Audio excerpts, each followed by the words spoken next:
ነፍስ አባት ለመያዝ ስትፈልጉ ይሄን ዘዴ ተጠቀሙ።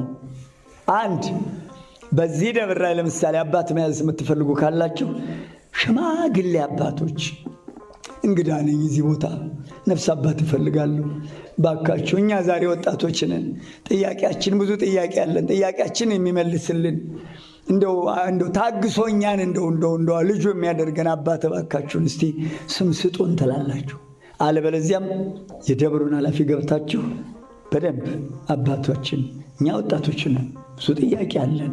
ጥያቄያችን ሳይሰለች ሳይቆጣ ታግሶ እንደወለደ ያው የመንፈስ ልጆቹ ነን።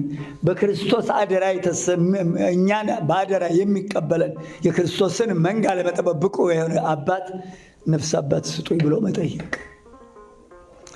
ሌላው በራሳችሁ ጸሎት ፈጣሪ ከአገልጋይህ እኔን ኃጢአተኛ ልጅህን ከአውሬ ከኃጢአት ከዲያብሎስ ጠብቆ በበረቱ የሚያመጣኝን አባት ስጠኝ ብላችሁ ደግሞ እናንተ ለምኑ።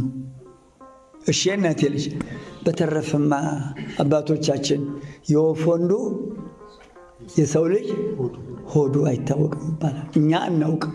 እግዚአብሔር የሚበጀንን ይስጠን።